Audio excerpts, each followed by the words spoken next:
Hey, welcome to another boring dad lecture. Today, I want to talk about something I call Noahphobia. And I think that Noahphobia is going to be the downmise, the demise of human civilization. It's going to kill us. And the idea is basically that scientists, hard scientists, are so paranoid of seeing anything that could be loosely related to the Noah flood myth that they'll ignore blatant evidence that points towards something that could quite possibly have been a global flood. And creationists are so dedicated to their literal interpretation of the Bible that they believe that the world is, 6 or 7 thousand years old or whatever it is. And anything that indicates that it was older than that is just blown off and ignored. And so that causes a lot of problems, right? Because, first of all, if you look at the geological evidence, the world is way older than 7 or 8 thousand years, right? It's a lot more than that has been going on. I mean, I know nothing about how any of this stuff works, but the people with 50-pound brains that know this stuff have determined that anatomically modern humans have been around for upwards of 300,000 years, right?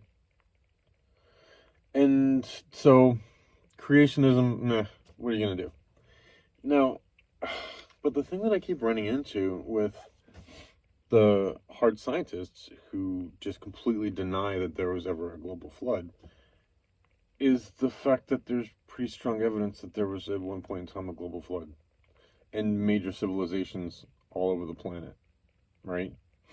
I mean, you've seen all the ancient alien stuff and all that kind of crap, and I think most of that's pretty much nonsense. But there's something there, you know? Here's what I want you to do. Go look at this on your own, because this is one of the things that convinced me. I want you to look at two different things. First of all, take a look at the work that Randall Carlson has done about the flood, the massive flood that he believes took place in the Pacific Northwest of the United States. And according to his uh, idea and the data that he's gathered, there was a massive ice dam at the edge of a glacier that was kind of covering Canada, and that ice dam broke one day. And there was a flood that went from north central Washington all the way down to Mexico, really, and drained even into the Gulf of Mexico, and, like across the Rocky Mountains, and carved out a lot of the mountains in California, and carved out huge swaths of land throughout the Pacific Northwest.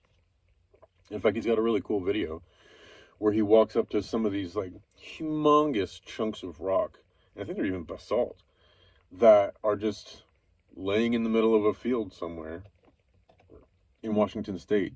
And where those came from is a chunk of ice broke away and was floating on a river and got stuck on the ground and melted. And in the middle of it was this boulder the size of a house. In fact, I think there's one of them that like broke into three parts just under its own weight. It's like three houses there. It's huge, this thing, and it was floating inside a piece of ice, which means that there had to have been a lot of water and a lot of ice, and it's far, far away from where the whole thing would have started, so it floated a big distance. I mean, that's a catastrophic event, right? Pretty sure. And go check out all that kind of stuff, right? And come to your own conclusion. But I think the evidence is pretty strong that there was something big there.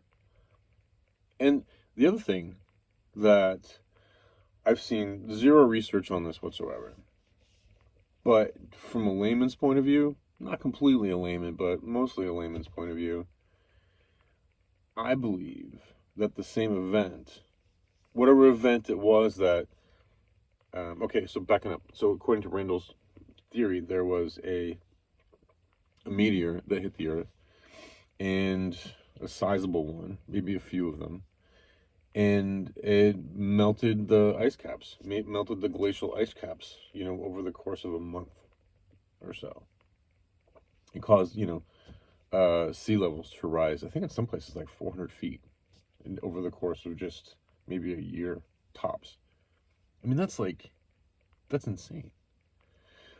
But I believe that a good argument could be made, and I would love to see somebody show me where I'm wrong on this, but that same event also melted a glacier that was over what is now China in the Gobi Desert.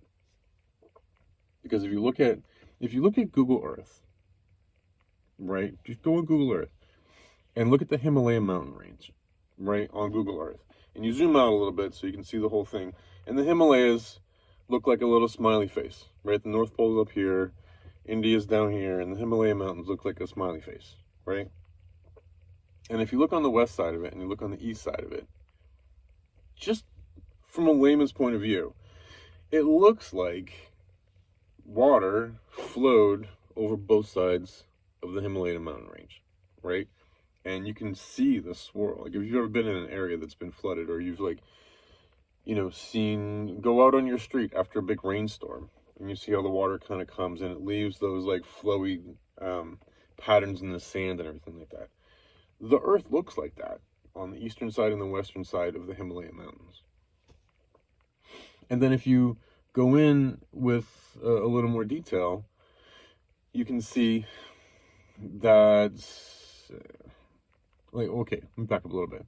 So in my military career, I did soil analysis for the Air Force because we had to find out good places to land aircraft. So I spent a lot of time digging in dirt and doing things like that.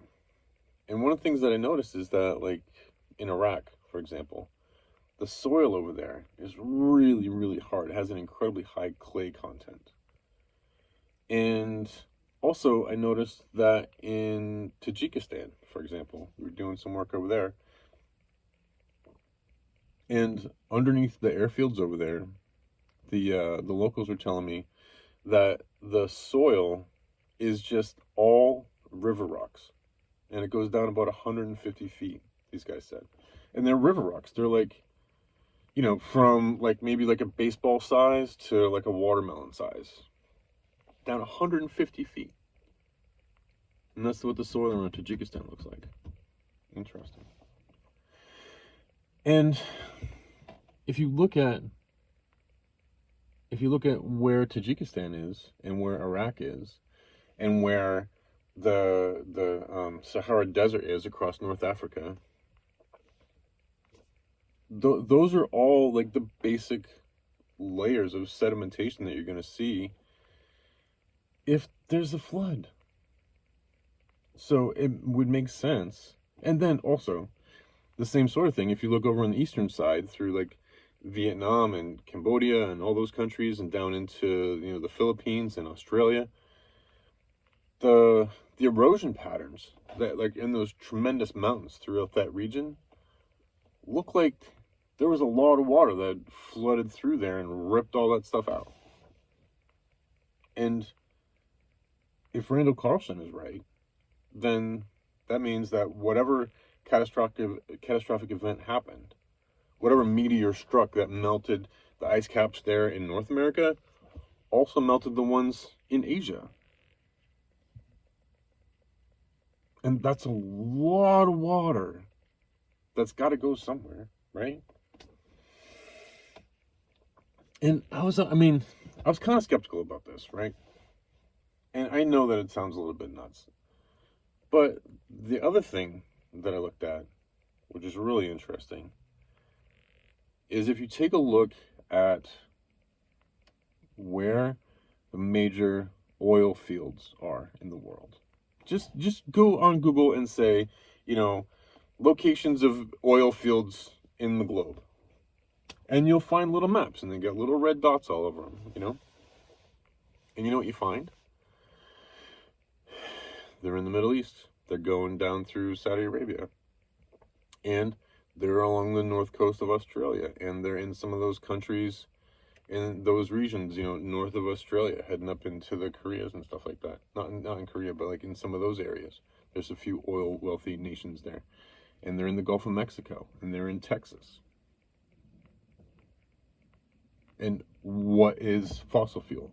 Except buried biological matter that is decomposed and turned into crude oil, right? That's all it is. And if you look at the map, like in the Middle East, there are rock formations where if there was a flood and all that stuff that was coming down all through what's now Tajikistan and Afghanistan and Iran and all that kind of stuff, there's rock formations, there's mountainous formations there, that all that stuff would have stopped and gotten buried 12,000 years ago. And I know. Everybody says, oh, but fossil fuel is millions of years old and blah, blah, blah. And maybe, I don't know. But it's possible, right? Like, I remember stories. This is something else that's kind of been scrubbed, and I don't know why. This kind of gets my conspiracy theories tingling a little bit. But about a decade, 2 decades maybe, after the Mount St. Helens eruptions, there were reports coming out that some people had found fossil fuels around the base of Mount St. Helens. Because all that stuff, all those trees and all that stuff got buried at the bottom. But if you looked and try to find anything about that now, it's not around. See, I'm old enough to remember when the internet, before it was getting scrubbed.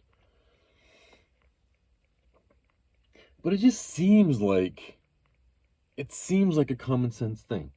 If you look at the location of oil fields throughout the world, and you look at the pattern of what looks like floods, and if you look at the soil conditions, and you look at the erosion patterns, and you look at all that stuff, and the work that Randall Carlson has done and other people, it seems pretty obvious to me that there was a massive flood at the end of the last ice age, around 12,000 to 14,000 years ago, that wiped out massive global civilizations and raised sea levels by 400 feet. And the skeptics will say, well, we don't have any evidence. And it's like, well, yeah, because most of the places where the water went would have just gone right through cities and washed them into the ocean. And places that weren't in the path of the flood would have been along the coastlines and just wiped out anyway. Look what happened to the Native Americans when the first explorers came. The earliest reports from the first European explorers of North America said that when they went up the Mississippi River, there were these incredible civilizations with elaborate people and beautiful gowns and feathers and all this kind of crazy stuff. And there's stories of the Aztecs and people from South America coming all the way up to Pittsburgh because there was something sacred about this place of the three rivers that was up close to the Great Lakes and all this other kind of thing, And I say all that because when the later explorers came, all those folks are gone. And it was only within the last, less than 100 years or so that they've started to find archaeological evidence to say that, oh my God, there are millions of people in North and South America. The population, when the first European explorers started coming over to North and South America, the population of North and South America was probably greater than that in Europe. We know this now. So what happened to all those people? Why wasn't there any evidence of them? Because they died.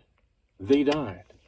And the stuff that they wore was biodegradable. They wore leather and beads and rocks and bones and whatever it was. They had, they were elaborate and decorated, but it was, organic material. So if you're not using it and preserving it, it goes away along with you. So who's to say there wasn't a vast civilization, that lived in coastal areas, that lived in the river deltas, in all these places where there would have been a 50-foot tidal wave of a river coming at you that like generated somewhere up in Canada and cut all the way across North America down to the Gulf of Mexico and just wiped out cities and just dumped them into the Gulf. It's entirely possible. And there would just be no evidence of it. What's the thing Graham Hancock says? That, we are a species with amnesia. We've forgotten that those are our deeper roots. Anyway. The problem that I see, though, the big thing that I see is that, like, and I know a lot of folks that are watching this are thinking, Noah, the flood, evangelicals, blah, blah, blah, like all that kind of thing. And yeah, fair enough. But what if there's some truth to it? Like, I don't think, like, Noah showed up and had, like, 2 cats and 2 kittens and, 2 cows and, like, 2 mosquitoes and 2 T-Rexes. I mean, like, come on. That's ridiculous. But maybe there were some folks, and it's a compiled myth, and, somebody had, like, read the stars. They saw a meteor strike, and you know what? They were like, I think that's going to turn into, like, a bad day. And they're like, I'm going to take some chickens, I'm going to take some sheep, I'm going to take some goats, I'm going to take some, like, this, and I'm going to put them on a boat. And we're going to restart civilization when this whole thing is over. Right? I mean, why isn't that possible? And why couldn't that myth turn into something else altogether? Why not? Just gonna blow off the whole thing? Because here's where we run into problems. 2 things, really. One is that you have to remember that whatever you see right now in front of you, like right now I'm looking out and there's some trees and there's some buildings and there's a car over there and there's like stuff like that, right? And I'm living my regular day-to-day reality, right? But up above me, there's this thin coat of atmosphere. And on the other side of that thin coat of atmosphere is the infinity of space. And what we're doing? We're not just sitting here in our nice little bubble. We're hurtling. We're spinning around the sun, and the sun is probably moving with a binary, and it's hurtling around the galaxy, and the galaxy, God knows which way that fucking thing's going. It's like, I mean, like, we're, like, really moving along. And we don't know what we're going through. We haven't invested the resources to find out, like, oh, crap, like, where's this spaceship going? Because it's going somewhere really fast. But I look outside and there's a bird and, there's trees and, cool stuff to do and appointments to get to. Right? But because the flood myth is a flood myth and comes from the Bible, the serious scientist will invest 0 time. Nobody who takes themselves seriously will spend any time looking out into space and saying, you know what? We should probably have like a really robust meteor defense program. Let's take all that money that we're spending on like killing each other or just like putting into weapons contracts and I don't know, maybe go into space and make sure no meteors are going to hit us? Because it seems like, from what I ever understand of the geological record, about every 12,000 to 14,000 years or so, you have a major meteor strike. Which would make us do, like, nowish. And what are we doing? Nothing. Because the story comes from the Bible, and the Bible's bullshit or something, right? I mean, come on. And nobody who is, comes from any Abrahamic religion is going to take any of this kind of crap seriously because, it says, like, God created the earth in 7 days, like 7,000 years ago or whatever. So, of course, it's all bullshit. We're not going to listen to that. We're not going to listen to it. So, there you go. And there's Noahphobia in a nutshell. Nobody's going to look at this kind of crap. Like the overwhelming evidence of the the pyramids and the Sphinx and Göbekli Tepe and all that kind of stuff points to like massive civilizations that were around at least 14,000 years ago. Probably going way back before that. Right? Like if you look at the Sphinx, I mean, that was a lion, and it was facing due east, so that during the time of Leo, the astrological sign of Leo, which was 14,000 years ago. And if that's true, then that means there had to have been a civilization that had already recognized patterns in the sky at least once, probably several times, that had gone through that whole cycle. Do you know about the precession of the equinox? So it's that whole thing, like each year, you go through the zodiac signs, but because of the angle of the earth and the way that it spins, we also move backwards through them. So like we just moved from the age of Pisces to Aquarius, whereas in a regular calendar year, Aquarius comes first and then Pisces. So the precession of the equinox means that we're moving backwards through the zodiac signs. And if you go backwards far enough from Aquarius, where we're just entering now, through Pisces and back, eventually you get to Leo, and that was about 14,000 years ago. Which means that that civilization had to have known that this is a cycle that happens, right? Or they just started it at Leo. But either way, it's 14,000 years. But then they still had to have a civilization that was advanced enough to, like, carve a sphinx out of the ground. That's not an easy thing if you just have, like, sticks. Anyway. I get so sick of this, that people, they poo-poo the Bible, they poo-poo those stories, they say, oh, it's just a myth, oh, it's just that, blah, blah, blah. And they ignore the evidence that's right in the front of their face. You know, somebody tells you that, like, fossil fuels are millions of years old, which some of them might be, I don't know. But there's at least some circumstantial evidence that fossil fuels can be manufactured and made naturally in a much smaller amount of time. You know, the range of decades.